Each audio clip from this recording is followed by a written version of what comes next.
Good evening, ladies and gentlemen. Third time's the charm. Please take your seats. We'll be underway now. Whether you're standing or not, we're going to start the program now. Thanks in advance. I'm Beverly White from NBC4.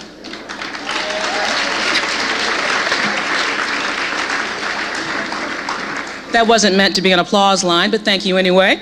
It is my pleasure to be your host again this evening for the 17th Annual Thurgood Marshall Lecture and Dinner. I'd like to thank all of you for coming out and supporting the Ralph Bunche Center for African American Studies. We are gathered here tonight to honor a talented and very dedicated individual, and it is my profound pleasure in helping you recognize this year's honoree, Yvonne Brathwaite Burke, UCLA alum,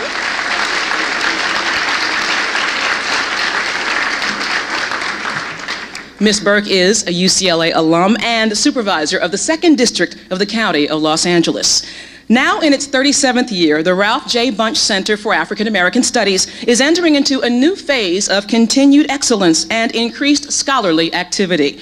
The center fulfills its mission by promoting research and academic programs, maintaining a library, putting on special projects, and publishing current work in African American studies. It is one of the leading centers of its kind in America, and that is an applause line, if you don't mind.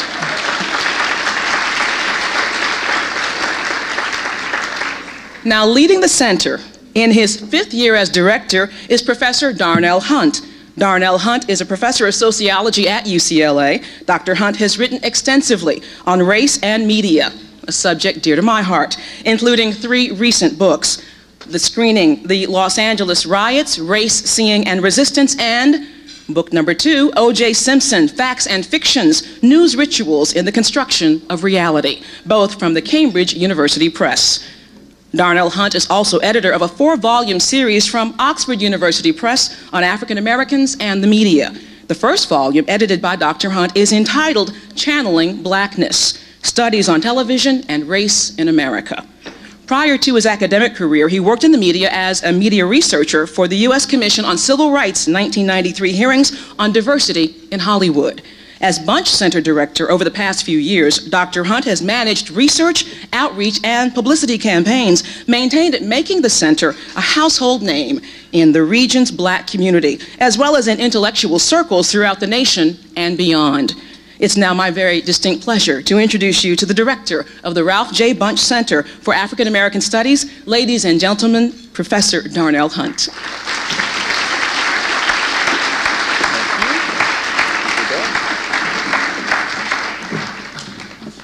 Thank you, Beverly, for that really kind introduction. And thank you for so graciously agreeing for the 2nd year running to serve as our MC. That's an applause line.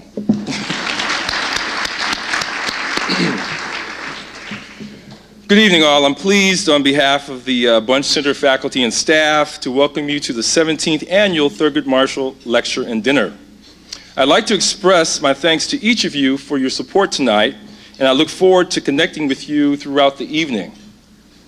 For nearly 2 decades, the Bunche Center has embraced this event as an opportunity to honor pioneers in the ever-important arena of human and civil rights.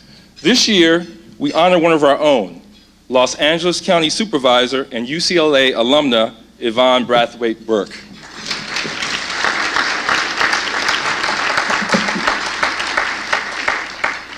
Throughout a distinguished career marked by a number of firsts, Supervisor Burke has remained a trailblazer in the realm of public service.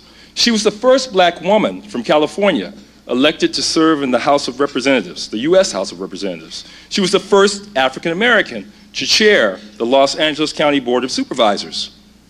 More recently, Supervisor Burke established the 2nd District Education and Policy Foundation, which has already provided $180,000 in scholarships to students in her district. In fact, we have some of the Burke scholars here tonight. Could you please stand?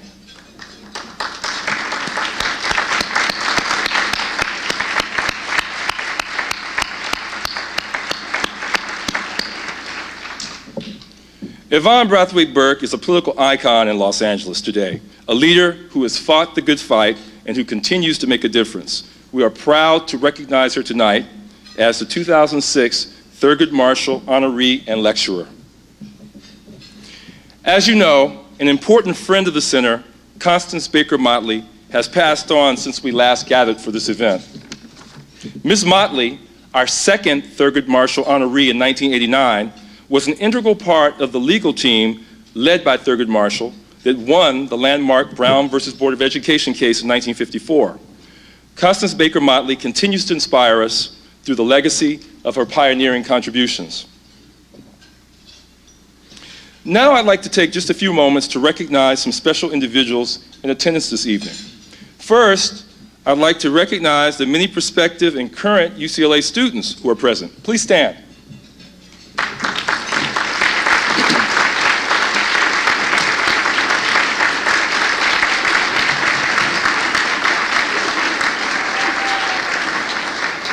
Ladies and gentlemen, you're looking at our future leaders. Next, I'd like to acknowledge some other special attendees. I believe we have the Honorable Bernard Parks. Is he here? Okay, maybe he's en route. The Honorable Herb Weston, I hear, is en route, so we will maybe see him a little bit later on. Vic Bullock, Executive Director, Hollywood Branch, NAACP.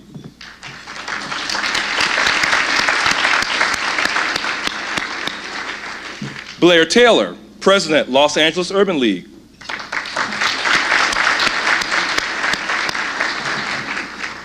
Kanisha Burton, our 2006 Dinsmore Scholarship winner.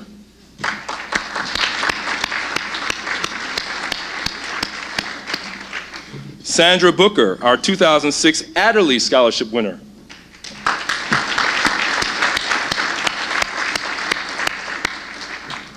One of my valued colleagues, Brenda Stevenson, Dr. Brenda Stevenson, IDP Chair for Afro-American Studies here at UCLA. Jeff Wald, News Director, KTLA Channel 5.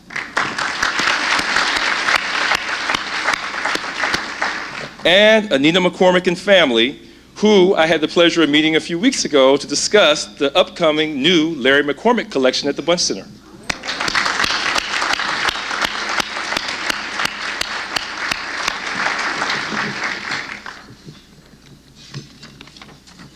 This evening's event, of course, would not have been possible without the generous support of our many sponsors, and they are several. Let me read the list here.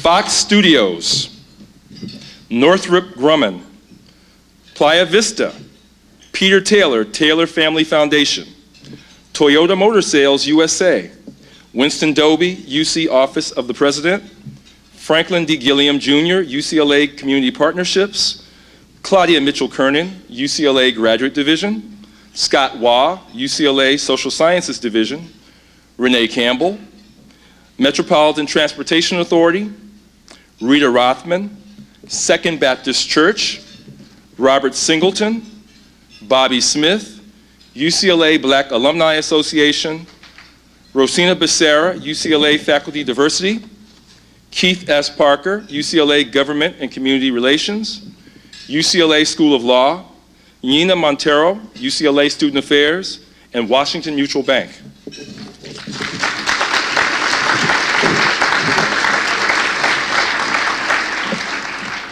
Of course, I'd also like to recognize the Bunche Center Community Advisory Board, the Bunche Center Student Advisory Board, the Bunche Center Faculty Advisory Committee, and the Bunche Center staff. Now, it's my pleasure to introduce a brief 7-minute video about a research project that will occupy the minds and hearts of center faculty, students, and community partners for the next 5 years. The project is called the Black Los Angeles Project, and I'd like to give special thanks to our research director, Anna Cristina Ramon, and Alvin Land for their hard work on the video. Please start the video.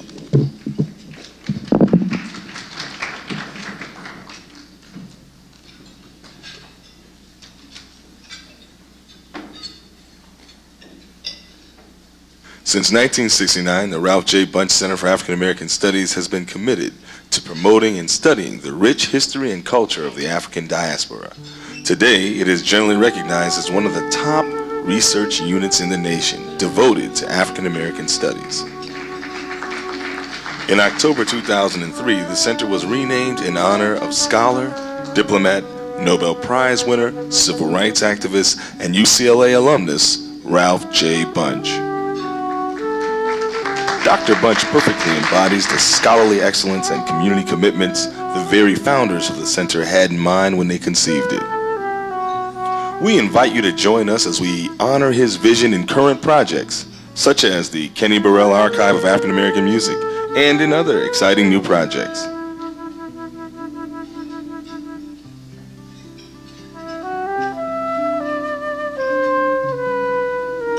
Did you know that California was named after Califia, a mythical black Amazonian queen? Or that Los Angeles is the only major city in the nation where most of its founders in 1781 were of African descent? Did you know that Los Angeles County has the second largest African American population in the nation? There are nearly 1 million blacks who live, work, and go to school in Los Angeles County. Black Los Angeles certainly has been understudied relative to African American communities in other major urban areas. While studies such as the state of Black Los Angeles are important, necessary contributions to our knowledge of our city and life here, we need to still look beyond mere statistics. The Black Los Angeles Project attempts to address our miseducation by utilizing academic and community perspectives to bring to light the history and contemporary conditions associated with Black Los Angeles. The project is organized around 5 key themes that have shaped Black LA.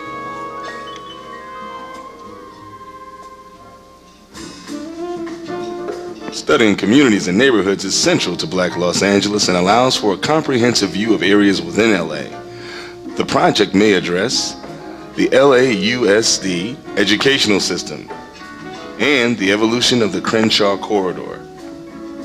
Dr. Hunt notes, in many respects, the Crenshaw Quarter has become the center of gravity of the black community in Los Angeles today. In the old days, of course, everyone knew about Central Avenue, but today it's Crenshaw, the Shaw. You have Leimert Park, a bustling cultural district. You have the Baldwin Hills Crenshaw Plaza where people shop. You have high-income communities like View Park and Baldwin Hills surrounding the quarter. And then to the south and east, you have lower-income communities. In fact, the area has become a crossroads of sorts where African Americans of all walks of life come into contact with one another.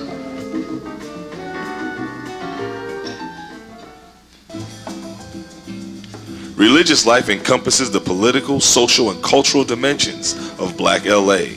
The role of the Black church in building community has been significant in Los Angeles. The church provides a strong sense of community, so that in some ways it becomes less spiritual and more social. For example, people may go from one church to another because of the music, or people may go to another church for the prosperity message. So essentially people find what they need. Mega churches, as many communities, and churches, music, and the media are potential topics.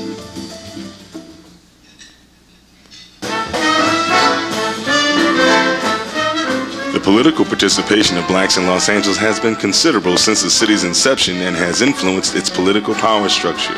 You probably have to go back to the founding of Los Angeles to find a period where people of African descent were actually in the majority. Today, of course, African Americans make up only about 10 or 12% of the region's population. That said, the group has had a disproportionate impact politically, particularly in the last few decades of the 20th century. Demographics, though, are changing. They're changing rapidly. And this is going to be a story that we're going to want to follow. Potential topics include African Americans and LA politics, and electoral politics versus non-traditional politics.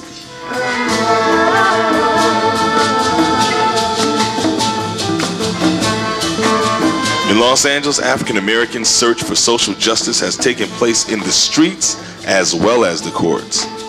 Topics to be addressed within this theme include the LA uprisings from the 60s to the 90s.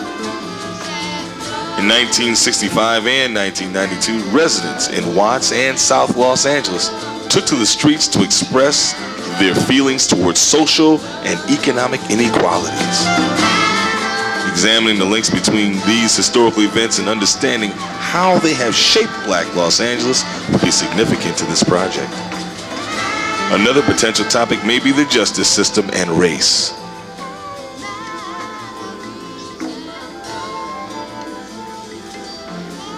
Black Angelenos have expressed themselves through their cultural production in film, music, and art. You can't deny the interconnectedness and the interdependency between cultural production through music, art, film, and literature and what was happening politically in the streets with blacks in Los Angeles. Residents were mobilized and pulled into the movement because of these cultural forms that grew out of their own neighborhoods. Potential topics include South Central, regional, political, and cultural dimensions, and radio, and the social organization of the Black community in Los Angeles. Only by considering the complexity and depth of Black Los Angeles can we ever hope to place today's often distressing statistics in a constructive and empowering context.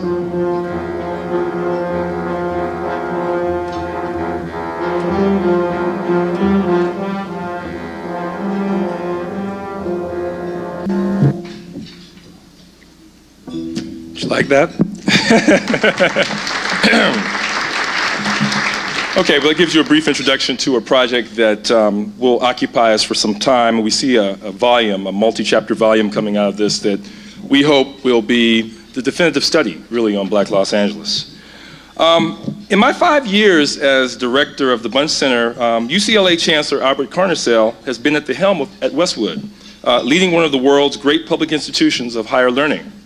Most of you know that Chancellor Carnesale has announced he will be stepping down as the 5th Chancellor of UCLA, actually the 8th Chief Executive, because they had different titles then in the past, this June. We are honored to have him here with us tonight to welcome you on behalf of the administration. Chancellor Carnesale.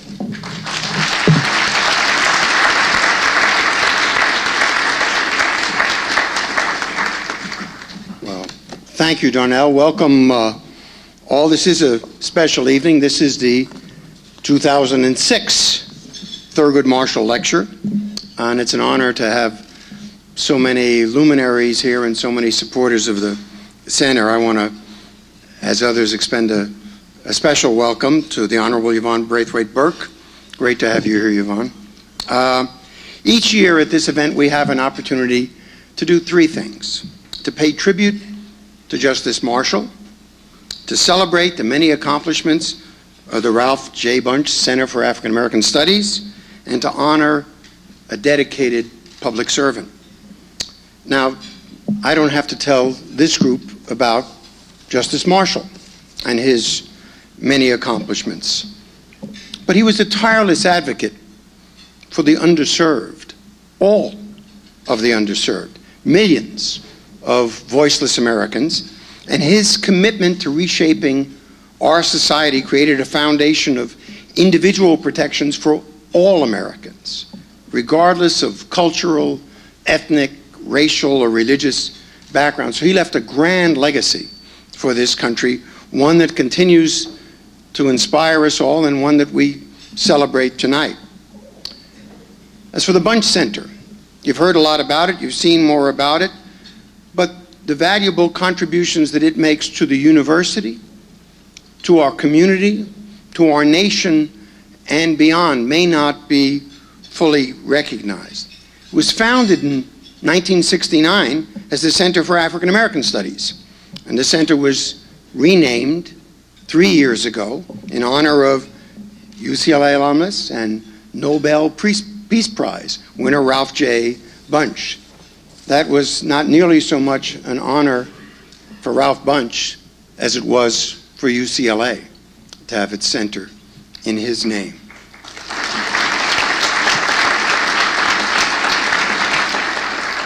And the center's mission is to develop and support African American studies. And it does it through interdisciplinary work that spans across the university, not one discipline or two or five, but truly across the university. The library, the media center, the special projects like this lecture, and the scholarly publications that reach far beyond grants undergraduates and graduate degrees in African American Studies, administers 2 scholarship programs, numerous programs that reach out to our broader community in Los Angeles and beyond. Started well before the UCLA in LA initiative that I had, but has been integral to that effort and gave us much to build upon. It embodies the mission of this university, which is teaching, research, and service. But it's not just that we do all 3, it's that the same people do all 3. Our faculty, our students are engaged in all.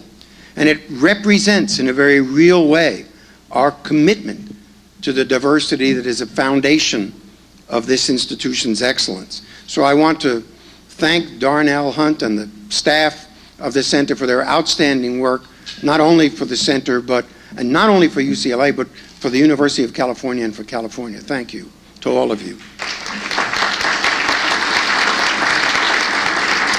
And I want to thank all of you for your support for the center and your support for UCLA.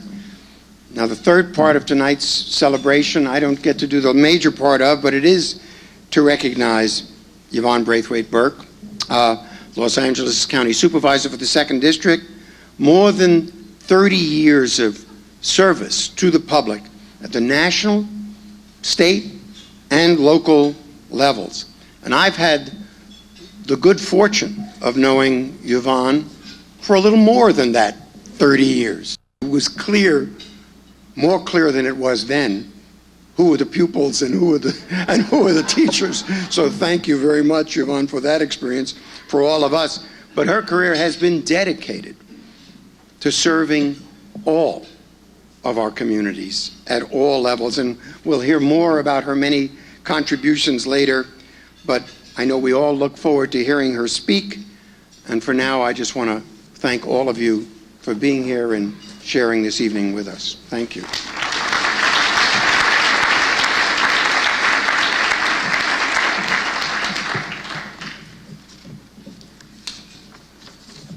I want to thank Chancellor Carnicel for putting the evening in perspective. Those are fine remarks. You'd make a good keynote speaker someday, sir.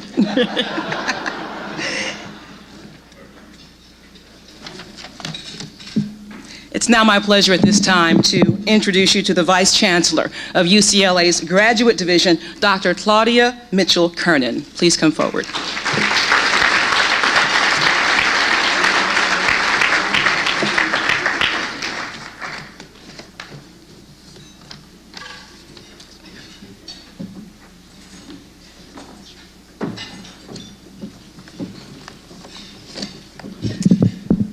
Good evening and welcome. In 1987, Thurgood Marshall was still sitting on the U.S. Supreme Court. Then and now, he stood as a symbol of the great 20th century struggle to use the judicial system in the battle for civil rights, to turn the system of oppression into a mechanism of liberation. Although he would not retire until 1991, Justice Marshall's major professional accomplishments were already the stuff of history books.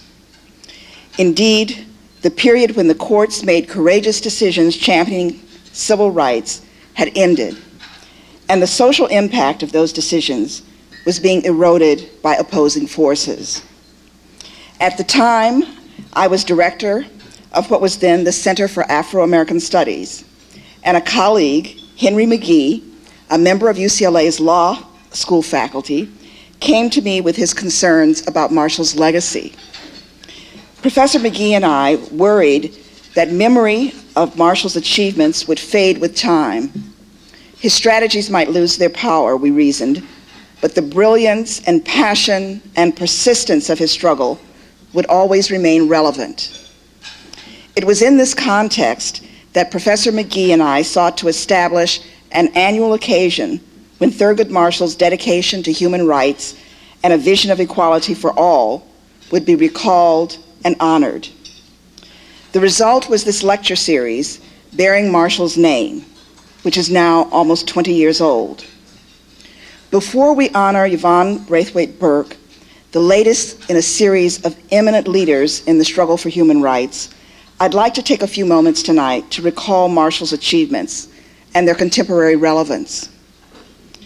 When young Thurgood Marshall gave up his plan to become a dentist and headed to law school, inequality for African Americans was supported by law in many places. Particularly in the South, Black people went to separate schools, drank from different water fountains, stayed at separate hotels, and sat in designated seats in the back of the bus. Laws were written in ways that often made it difficult or impossible for Black people to vote, and housing policies across America restricted where they could live.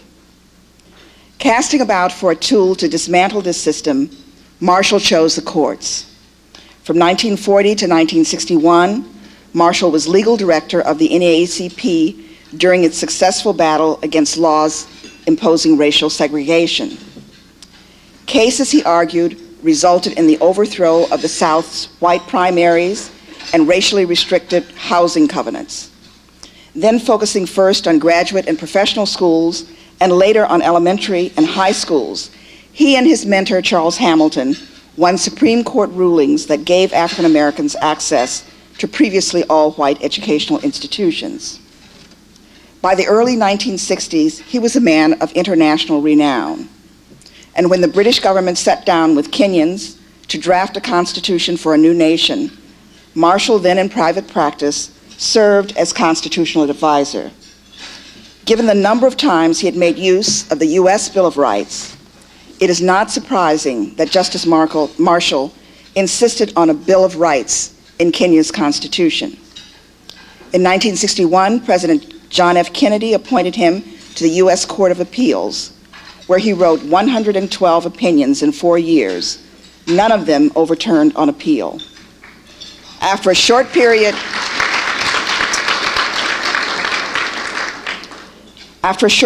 as Solicitor General under President Lyndon Johnson, Thurgood Marshall became the first African American to serve on the U.S. Supreme Court in 1967. On that bench, he compiled a sterling record of judicial wisdom and social consciousness, setting forth well-reasoned views on civil rights protections, abortion, and the death penalty, often in dissent from the court's majority. When Marshall retired in 1991, the bench lost a great jurist, and those concerned with equity and inclusiveness lost a powerful advocate. Viewed through long decades of historical experiences, his accomplishments may seem less imposing to some. Few of us remember the personal affront of segregated facilities. While Brown versus the Board of Education remains a milestone in the struggle for civil rights, we now know that segregation does not stop when laws supporting it are destroyed, nor does the end of segregation necessarily mean that equity will prevail. And so we are challenged again and again to find new approaches to achieving the goals of inclusiveness and equity. This does not lessen the import of Thurgood Marshall's victories, nor does it undermine what may be his legacy to us: his determination, perseverance, and above all, his hope. Marshall's life and career provide an inspiring model of these qualities at work. If Justice Marshall were here with us tonight, I think he might express himself quite simply. He would likely remind us to keep our eyes on the prize. His generation recognized the role of the state in creating and maintaining racial stratification, and he had a deep understanding of how its instrumentalities, administrative, legislative, and judicial, had been used to create and maintain racial inequality. We are in a new age where connecting the dots may seem more challenging. Nonetheless, there's a continuing need to be mindful of the ways that the old system has been replaced with new laws and public policies, which continue to breed and increase inequality. Thank you.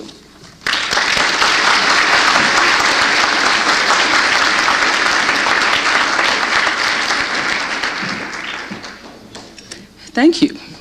Again, profound remarks to put the night in perspective.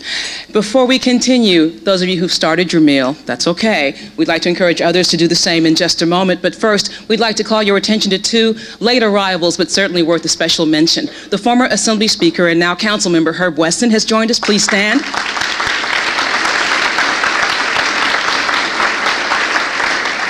And also the former LA Police Chief and current Council Member Bernard Parks. Please stand.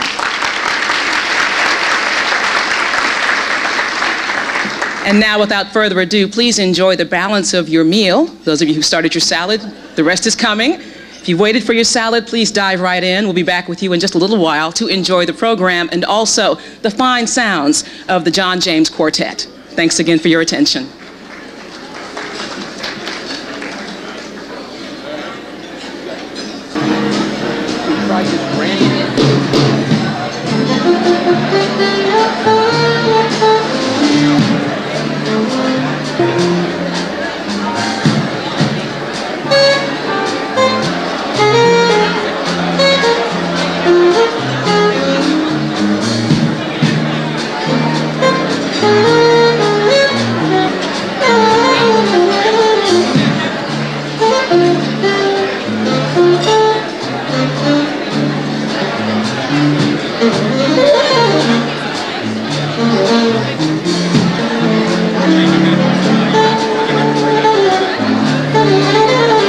Gentlemen, if I could have your attention, please. Ladies and gentlemen, if I could have your attention, please. We're about to resume our program. The reason we all came out tonight. Again, I'm Beverly White, and it's my honor to be your MC this evening and to keep us on schedule. So in that vein, please let me bring forward now Council Member Herb Wesson to introduce our honoree and keynote speaker. Thank you, Mr. Wesson.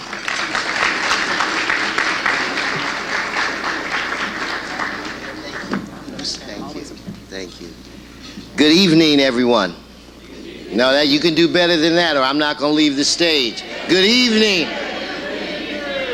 It is a very dangerous thing to put a politician in front of a microphone, so I think tonight you might want to cooperate with me. Let me say that I really appreciate the invitation to spend some quality moments with you tonight.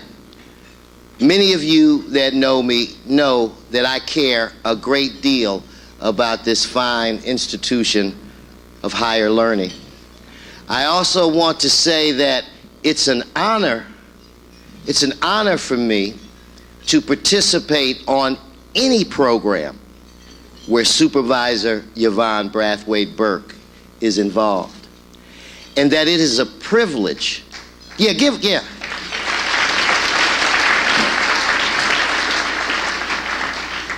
And it is a privilege to introduce somebody that I care so very much about and someone who's had a profound effect on my life. All of us are influenced by many, many people. But tonight, I think three people who had the greatest influence on me were women. Three women that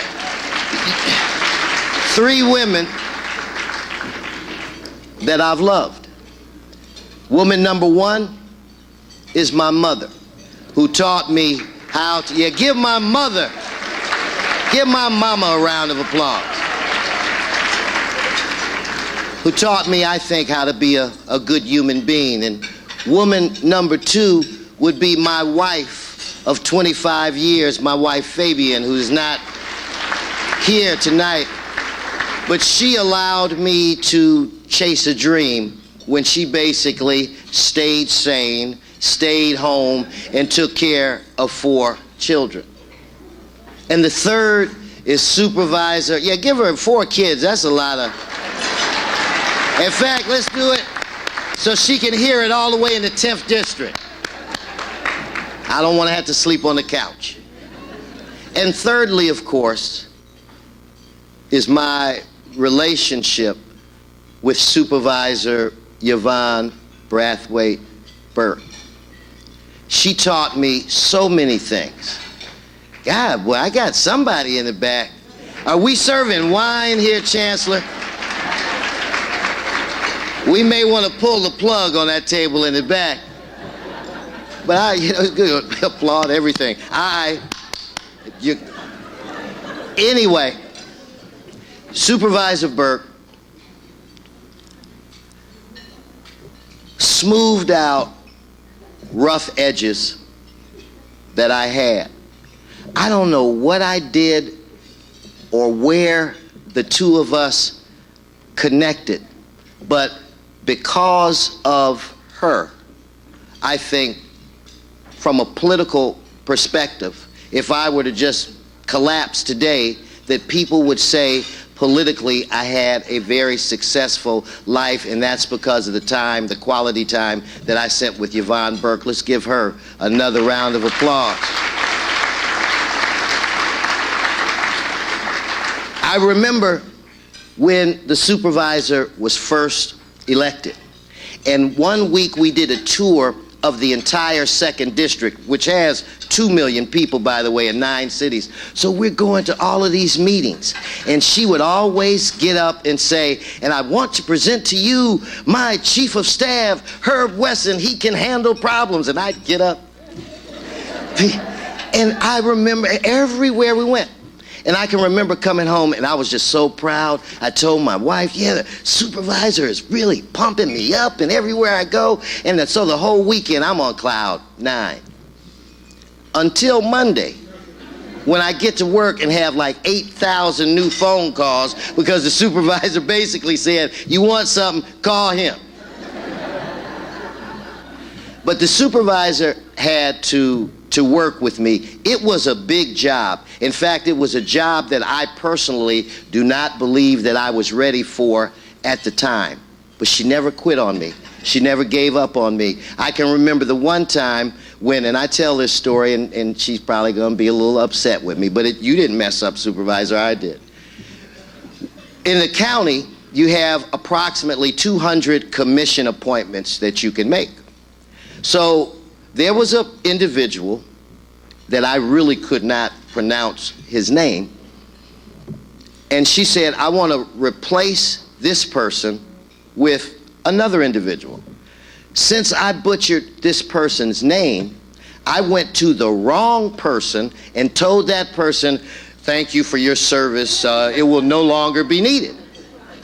So the person that I was supposed to replace was at the commission meeting, and the new person comes in. It was a very awkward, embarrassing situation. Now, I come from the office of Nate Holden, where when you do something wrong, you know you did something wrong. There's hollering, screaming, throwing things, and you get thick skin, you get used to it. But the one thing that I was not used to was somebody that would just look you in the eye, as she did with me, and said, don't you ever, ever, ever embarrass me like that again. That was like the worst whooping or beating I could have ever received. To this day, I remember her calm, cool, and with a half smile telling me that. But what the supervisor did for me is she made me think. She made me grow. We didn't have meetings where she would just come in and say, do this, do that, do this. She would say, what do you think? How should we go about this? Now, she knew what to do, and she knew how to go about these things, but she wanted to prepare me, and she did that, and I will be forever grateful. I will say this, and then I will bring her up. For those of you that don't know, it is very difficult today being a minority. It is very difficult being a woman, being black, being brown. It is a difficult time, and we have to work harder and we have to do more. It is a very tough time. But think about it, especially to the young people at table 2. Can you imagine the obstacles and the racism that individuals had to go through in the mid-60s when Supervisor Yvonne Burke tore down every barrier that was placed in front of her? You think we have it tough? She had it tough.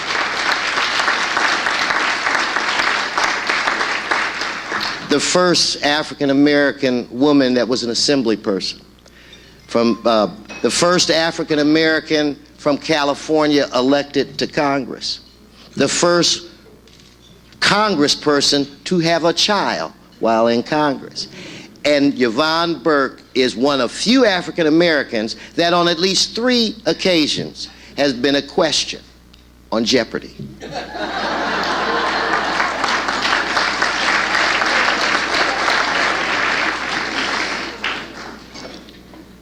I owe her so much. She is more than a friend. She taught me that anything is possible if you're properly prepared and unafraid to take on the unknown. You could not have selected a better individual to address you tonight. I'm going to ask you to rise as we bring up the great supervisor for the 2nd District, Yvonne Burke.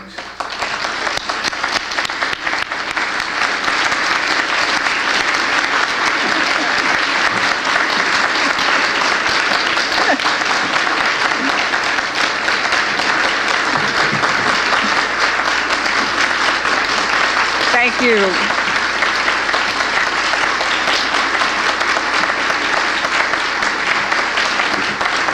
Thank you very much.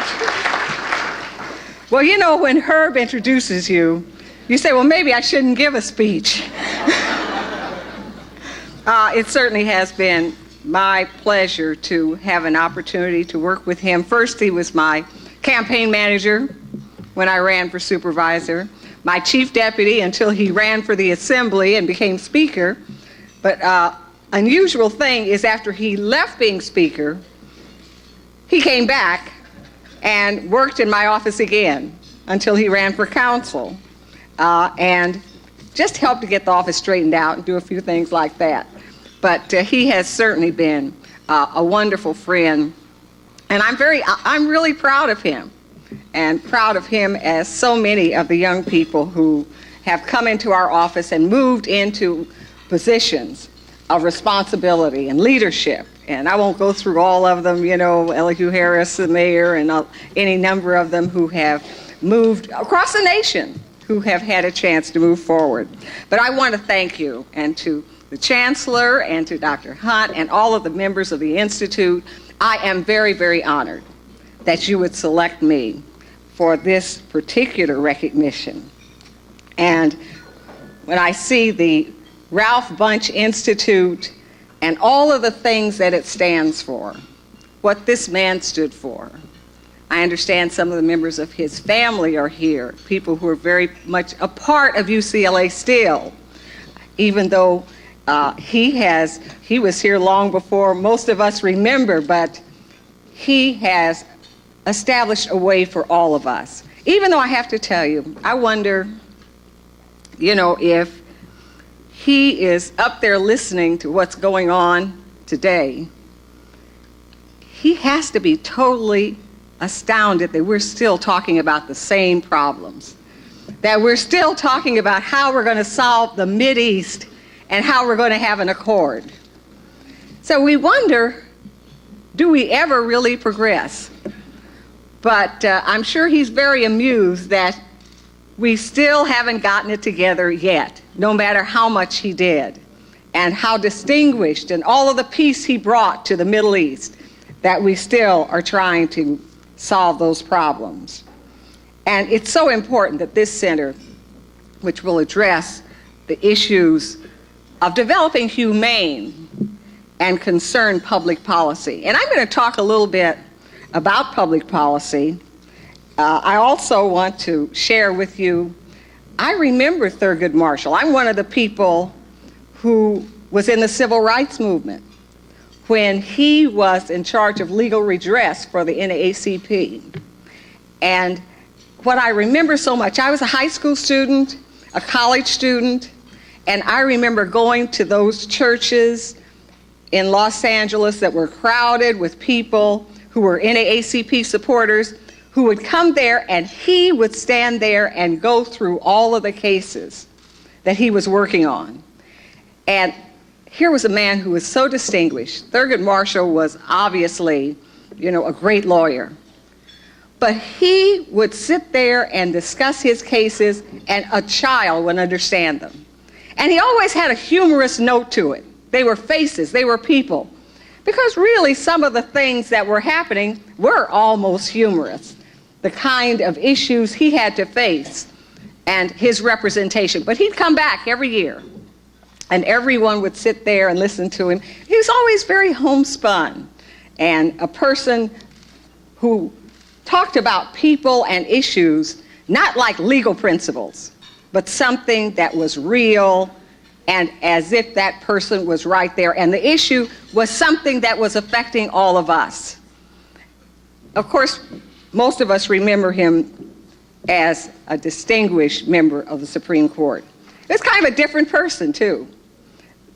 He was there, he was astute, he was scholastic, and he established so many precedents, and he was there as the first African-American member of the Supreme Court. Quite a different role, but the same kind of distinction and scholarship that he had had. But a different approach from the way I remembered him as a child. And I've been privileged to have an opportunity to hear so many of those people. And that's one of the good things of growing up in the 60s, and that you had a chance to know and hear those people that today are historical figures. And Thurgood Marshall, to say that I would be given an award in his name is something that just, I can't say how much I would thank you for considering me for that award.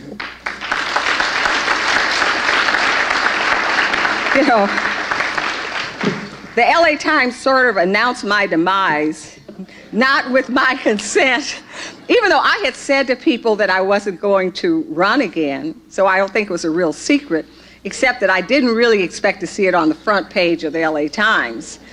And many people say to me now, oh, what are you going to do? Or, first of all, I'm going to be right here for 2.5 years. I'm not going anywhere. I don't even leave until 2008. And I'm involved in some things now that I feel are very, very important. Aside from being supervisor of the 2nd District, and I'm going to talk to you about some of those issues we're facing, but I chair the Coliseum Commission, and my friend over here, Councilman Parks, and I are on our way May 1st back there to the NFL, hopefully to be able to convince them to bring a team to Los Angeles. And so we're working on that, and this is the 2nd time that I've chaired the commission. The last time I signed with the Raiders, so it might be an omen. Hopefully I'll have a chance to sign with NFL, not necessarily with a team, but with NFL, and bring a team to Los Angeles. One of the other things that I start May 1st is as chair of SCAG, the Southern California Area Government, which is a planning arm made up of 167 cities and the counties of San Bernardino, Ventura, Riverside, and Los Angeles, that we all get together to try to address issues, the regional issues. And I take over as the chair of that starting May 5th, and I'll be busy with that as well. So what I want to say to you is that it's true, the LA Times, and I wasn't sure why they did that. Maybe they wanted to make sure I was really going, but I'm not gone, and I'm going to be continuing to move forward with those issues that are very important. And here at UCLA, I've been able to be a partner in order to provide scholarships to the 2nd District Education and Policy Foundation. And for those of you who contribute to my campaigns, that's where the money goes. You say, well, why do you raise money when you don't have an opponent? Well, all politicians raise money, whether they have an opponent or not, because you never can tell. If you don't have enough money, you will have an opponent.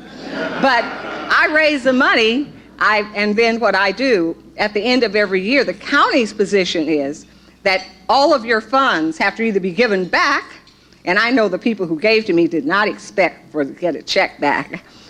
I put that money into this foundation, and we are very pleased to have some of the recipients of that foundation here, and we look forward to having many more young people. We've put in, at this point, about $200,000 in scholarships for UCLA, and we look forward to more.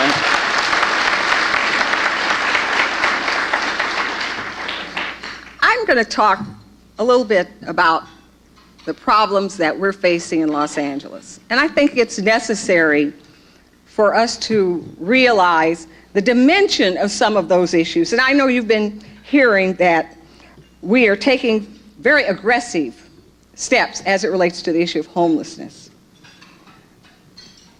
I think about the homeless issue, and I can remember when it was not like it is. I can remember when you could walk down the street in Los Angeles and we would talk about other places in Europe where maybe they had beggars, but in Los Angeles we did not.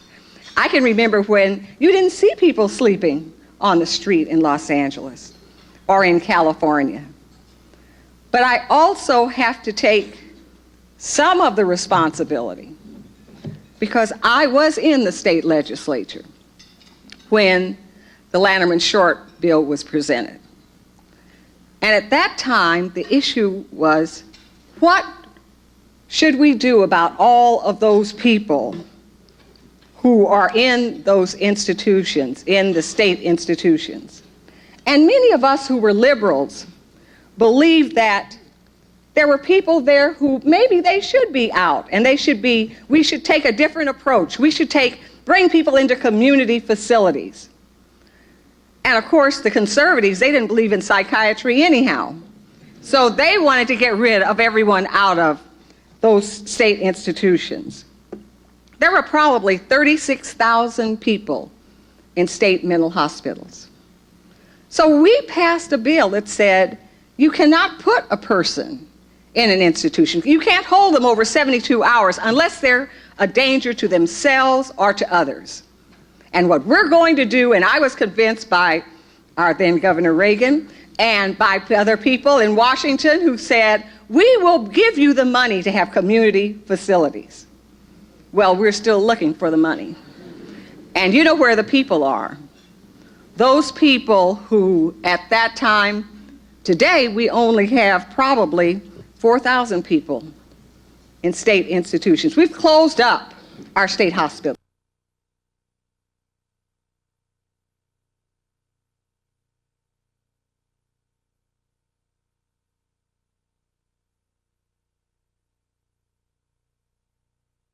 One of the things that we're trying to do in the county now, we're trying to move forward to provide the kind of facilities so that people, some of whom have mental problems, some of whom have drug problems or alcohol problems, some of whom are people who just had tough luck, lost their job, and were evicted and can't get the money together in order to put a deposit on another house.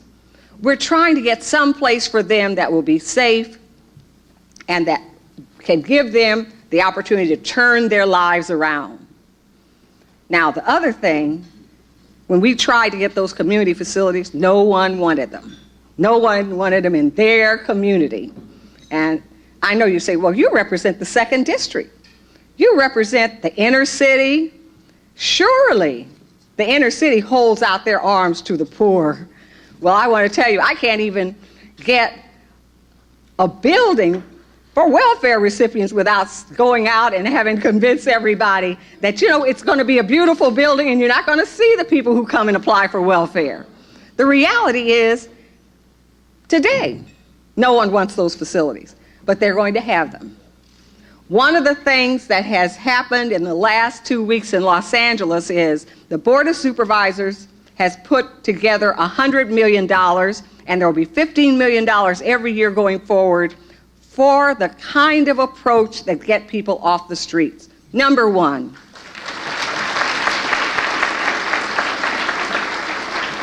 In all 5 districts, there will be what's called stabilization centers.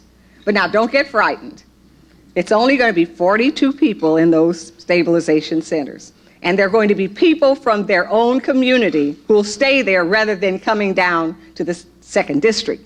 They will stay in their area, and they will have facilities, they will have services, mental health services, also housing services, so that you can move people into a long-range plan for employment and a place to live, or for the kind of services they need, if they need mental health or drug services or alcohol services. Those things will be provided. Another thing, family assistance. Unfortunately, when I look at the 90,000 people who are homeless in Los Angeles County, over a third of them are in the 2nd district. One of the things that bothers me more than anything else are the families.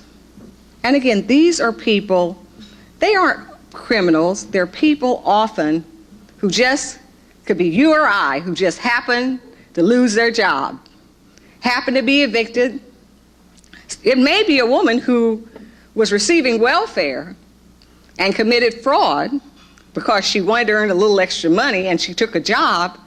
And once she took that job and she was taking welfare, she was guilty of a felony. She no longer can get that money. So she may no longer have a source of income for her and for her family. We're going to have family assistance services right in those areas of where they are needed in order to provide assistance to that family.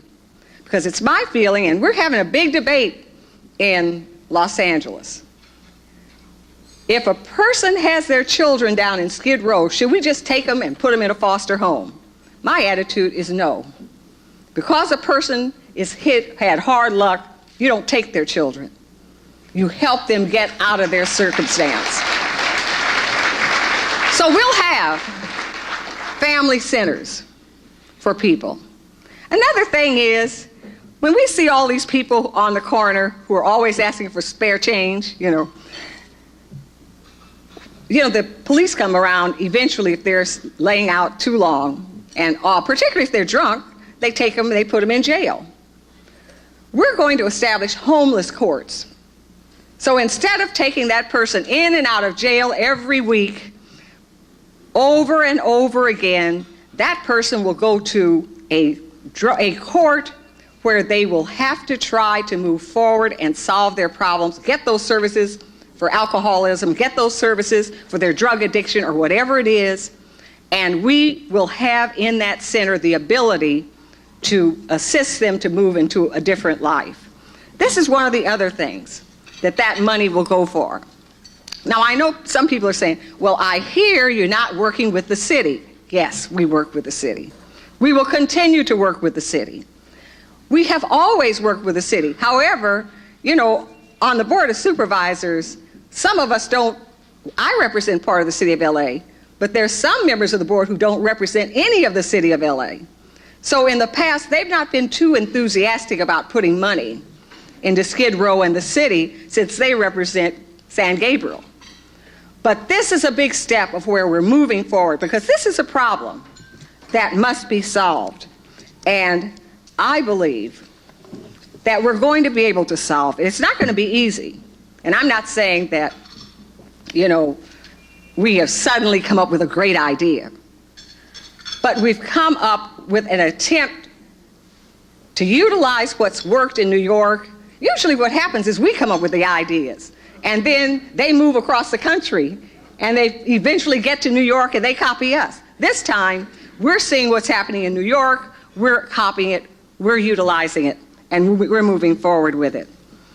Then I say that because I want to tell you that sometimes policy causes more problems than we do in terms of solving it. And it was a policy that was in good faith that actually created this huge problem that we're facing today. That's why we have to have policy and laws that move forward to correct those policies that were not correct in the first place. And as I sit here at UCLA, when I went to UCLA, there weren't a lot of African American students. Now, I'm not going to tell you that. But in fact, we all sat at the inkwell and had a chance to meet and knew each other. Everyone who went to UCLA who was African American, I knew them. And they knew me. And that was the way it was. But there was a time when you start seeing in the University of California a change in terms of its educational profile. You saw more minorities coming into the universities throughout this. But to me, one of the most tragic policies that we've seen, we'll call it 209, you can call it reverse discrimination, whatever way you label it, what we have seen is a turnaround in terms of the kind of progress we were observing. And what you see today is a total decline in the ability and the admission of minority, or particularly African American students. I'm not going to say minority students, African American students in our California universities that are the most affordable. You know, the private schools costing $33,000 a year, who's going to be able to afford that? As taxpayers, we have established a system here that was to take care of the people and to provide opportunities at low cost to some of us who would never have been able to go to a private university when we were coming through. But also, we all have to stop and think about the condition of some of those young people. Some of them are not getting in because of 209. Some of them aren't getting in because they are not prepared. We have a public school system where, in terms of African American, particularly African American boys, 70% are dropping out. These are policies that some of us who are concerned and committed, we have to do something about. We have to move into making sure that they at least are able to speak English. And you know, this is one of my concerns. When I was growing up, you know, even Bessie Smith spoke English when she was singing. I listened to some of the rap music and nobody can understand it. You know, and that's where the teacher of English is. The teacher of English is on the television, where what is, and when you saw Christ, did you notice one thing in there they told him? He said, if those of you who haven't seen it, one of the things that was most telling to me, this man was a movie producer, and he had a black character, and the black character suddenly was speaking correct English. And so the producer came up to this African American who was a producer and said, "Hey, is Joe supposed to be speaking the King's English? That's not his character." Because that's what we're being told.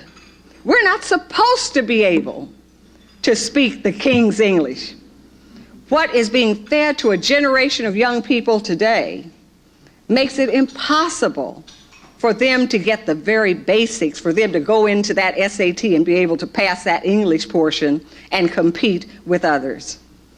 And these are some of the policy issues we have to face. They're not popular either. You know, you start talking like that and then suddenly they say, you know, you're Bill Cosby. But what you have to say is that, first of all, it's not everyone else's problem. Number one, if we look at our probation camps in the county, if we look at our juvenile halls, many of those young people are people who came through our very foster care system in the county. That's where they're coming from. So it's within our grasp to make a real difference in terms of those young people who are in gangs, who are in probation, who are dropping out of school, who have not had an opportunity to move forward to higher education. But now I'm not letting the university off the hook. We also have to have a different approach in terms of admission. And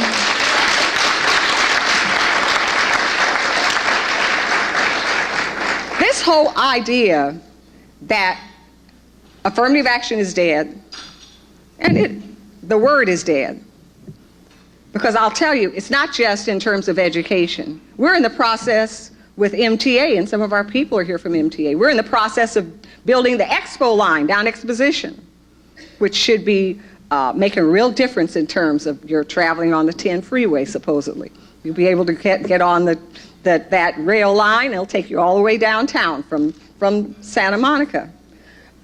But when we start talking about building that line, immediately you want to know who's going to build it.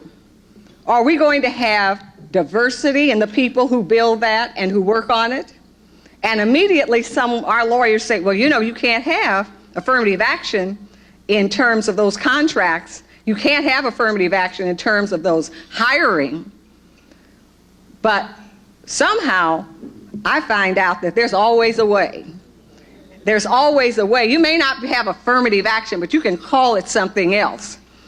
And that's one of the things I have to say to those of you who are involved in terms of policy, those of you who are involved in terms of education.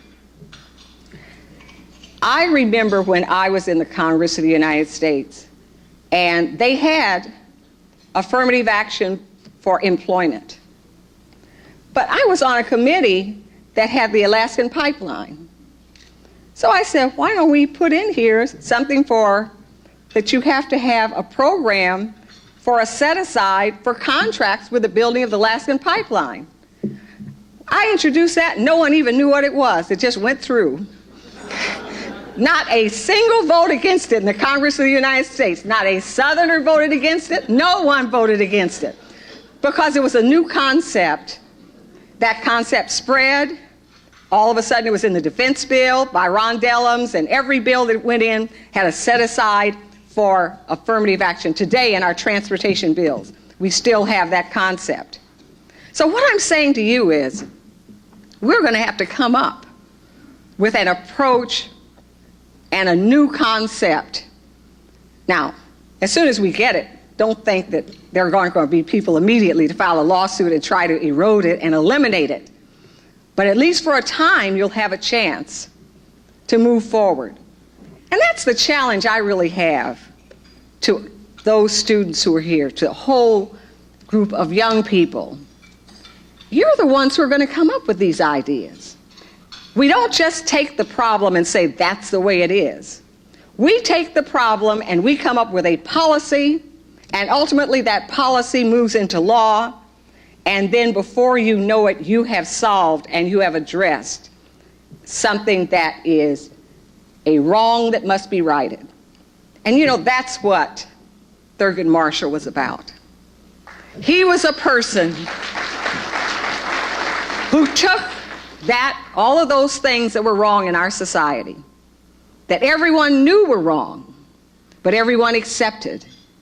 He took those things, and he took them and he drafted them, and he came up with new concepts and new ideas, and he sold those ideas, and today we enjoy and we are the beneficiaries of his creative thinking.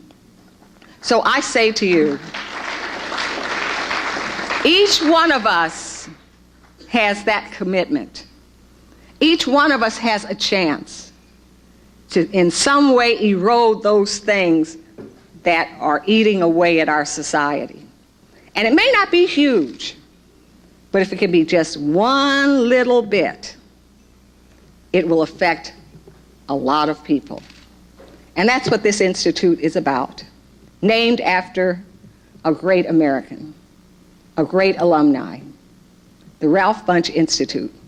It's a place where minds will develop, and from those minds, ideas and creativity. And that's our hope. And if we see enough young people coming through here who have the opportunity, it's going to change the human condition. Thank you very much.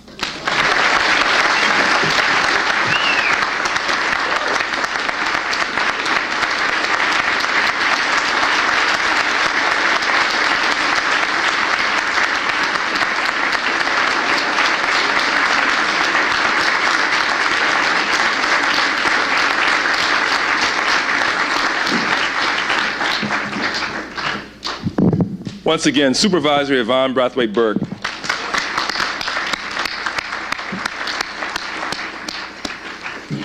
It's my pleasure now to call up Mutarat Agoro and Joseph James. Please come up to the podium. Mutarat is one of our first-year Afro-Am MA-JD students, and Joseph James is currently the president of the African Student Union here at UCLA. They're going to assist me in delivering or making a presentation to the supervisor for her speech in her honor this evening.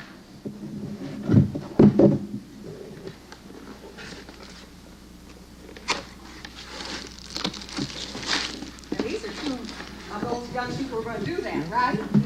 Absolutely.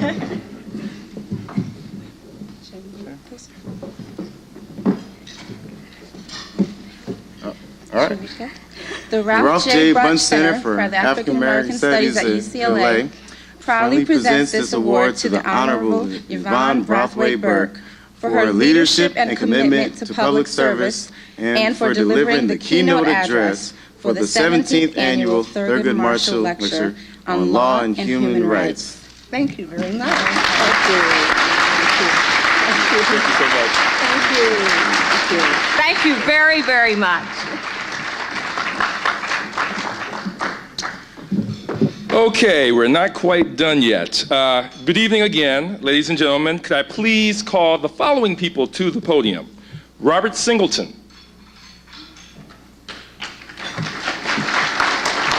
Claudia Mitchell-Kernan. Belinda Tucker. And Richard Yarborough. Why, you may ask? Well, as a group, come on up. As a group, we represent the 1st, the 7th, the 8th, the 10th, and the 11th directors of the Bunche Center for African American Studies at UCLA.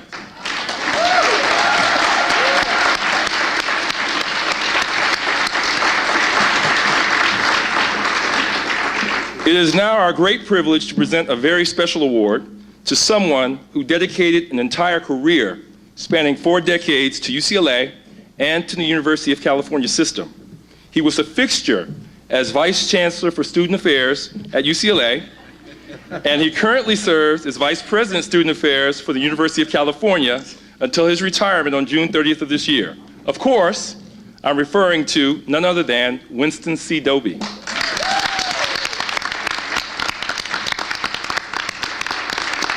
Winston, could you please come up to the podium?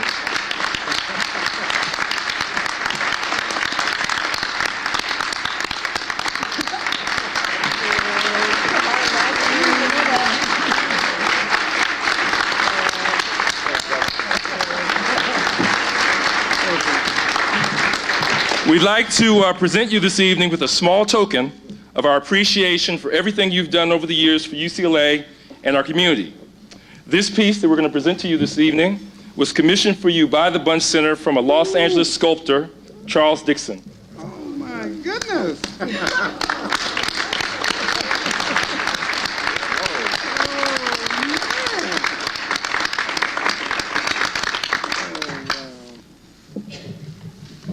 Well, would you like to say a few words?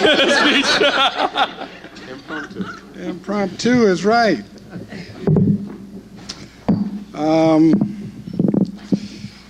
Well, some of my closest friends know how I react to surprises.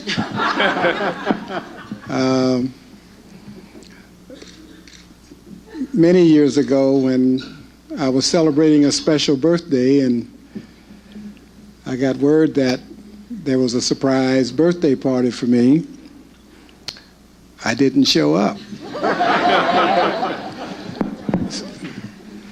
So you kept it a very good secret tonight. I am deeply honored by this award, especially honored that I can receive it on an evening when someone that I have admired for all of those decades is being honored by the Ralph Bunche Center. She's truly a remarkable leader and someone who exemplifies the excellence that is UCLA. just a couple of comments as I was reflecting on the evening. One is that when you talk about Black Los Angeles, it is not possible to talk about the history of Black Los Angeles and not talk about the impact of UCLA on Black Los Angeles. I mean, there's just no way.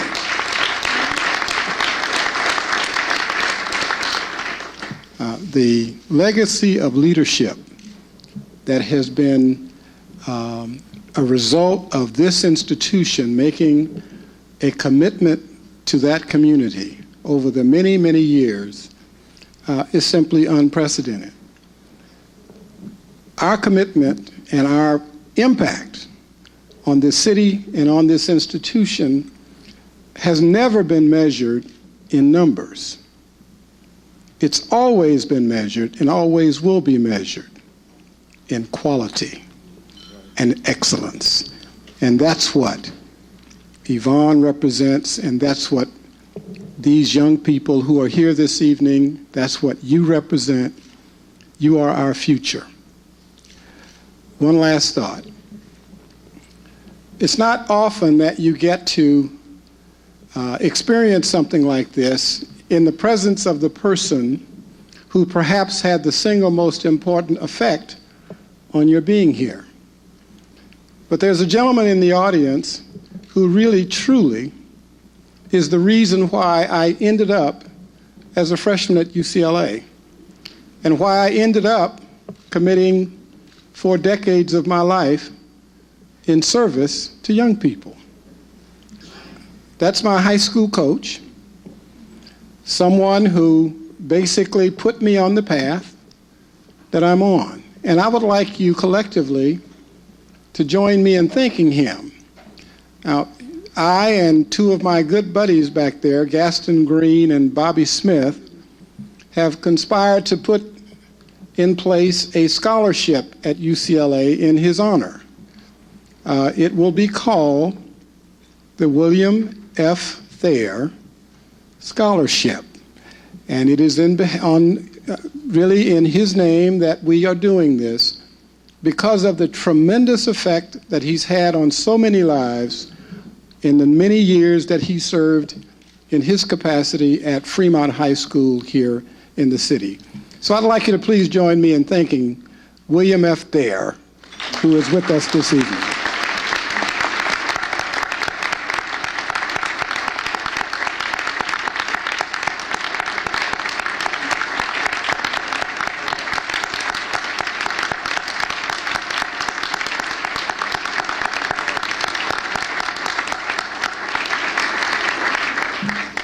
Thank you again for this honor. I really do deeply appreciate it. Richard, can you stay with me just a minute? Sure. It occurs to me that this might be a good occasion on which to relate a bit of news to friends of the Center for African American Studies and faculty of the Center for African American Studies. We really appreciate all of the fine work that Darnell Hunt has done for the center over the course of the last 5 years. And as a tribute to that fine work, we've agreed that he can have a sabbatical.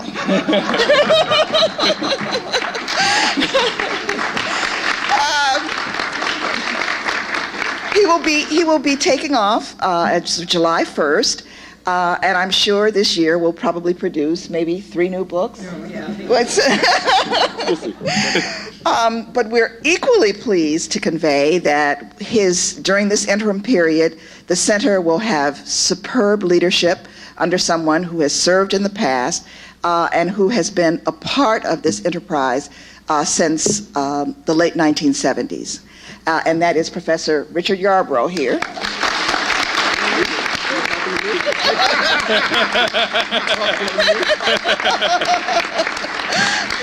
So he's the man to turn to for next year, and we'll give Darnell a little bit of a rest. Okay. Thank you, Clay.